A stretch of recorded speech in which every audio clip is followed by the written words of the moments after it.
Hello everyone, Destiny 2. The last time I played Destiny 2 was when it first came out.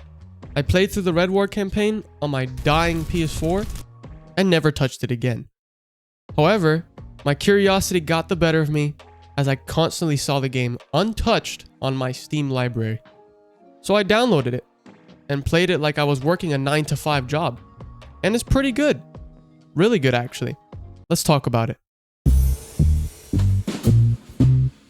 The best thing that this game has going for it is the gameplay.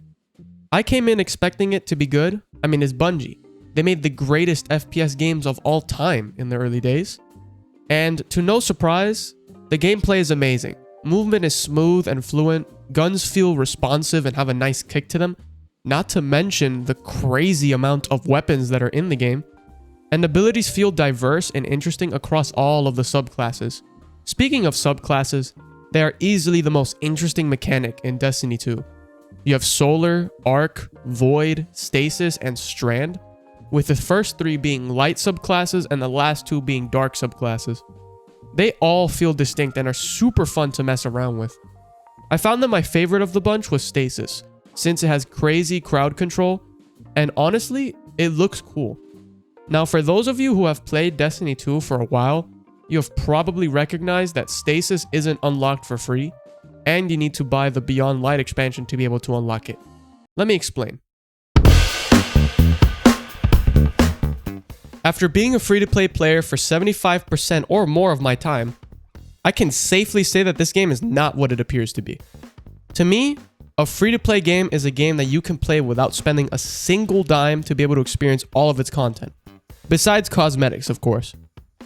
A good example of this would be Warframe, as its expansions, story content, and areas are completely accessible to all players for absolutely free, with no strings attached. Destiny 2, however, just isn't on the same playing field. The best way I could describe it is that Destiny 2 is free to try. You get the beginning missions, which grant you a small introduction to the world, you finish it, and then it grants you access to some of the content to try. There is a decent amount of things to do for free though, such as strikes, which, from what I've experienced, are repackaged story missions or segments that give some rewards at the end. Intro campaign missions, which are the first missions that you can try to get a taste of the campaigns. The Crucible, which is PvP. Gambit, a PvPvE mode that is actually pretty fun. And lastly, a select few raids, which are large-scale, cooperative missions that you can play with a fire team of up to 6 players and get insanely good rewards upon completion. I have yet to try raids, as I don't have 5 other Destiny addicts to try it with, but I've heard that it is some of the most fun that a Destiny player will ever have, especially with a group of friends. All in all, you get a good amount of content for free.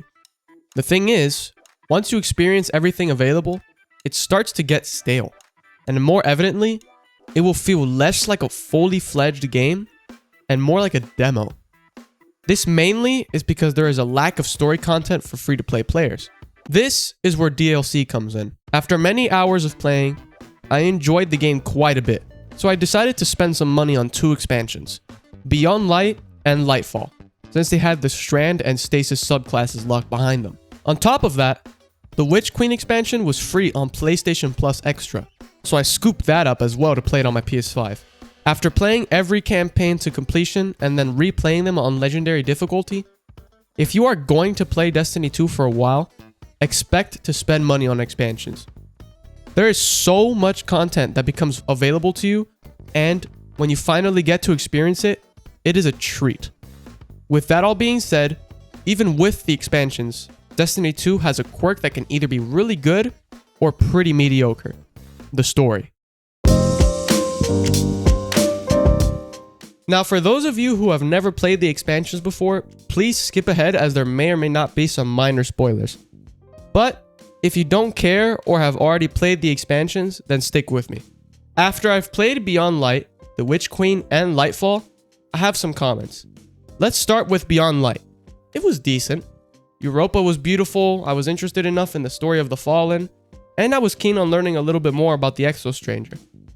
The story did fall flat at times, but overall, I'm not too mad at it. The Witch Queen, however, was amazing. I was hooked by the backstory of the god of cunning Savathun and was really interested in the premise of the Hive being able to wield our powers against us. I was engaged for the entire playthrough and the final boss was pretty fun. If you're going to buy an expansion simply for the story aspect, buy the Witch Queen. It's fantastic. And then there's Lightfall, which was pretty mediocre. I never connected with the Cloudstriders, and the writing and pacing kind of fell off. I feel like it was trying to establish urgency and stakes, but fumbled in the process.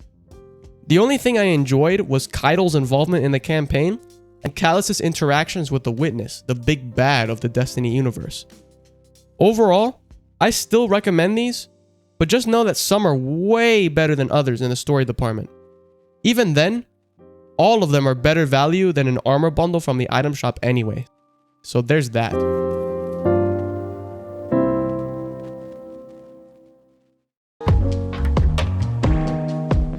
To end, Destiny 2 is a great experience. There's a decent amount of content for those who don't want to spend money, and there's a crazy amount of content waiting for those who are willing to lay out the cash for it.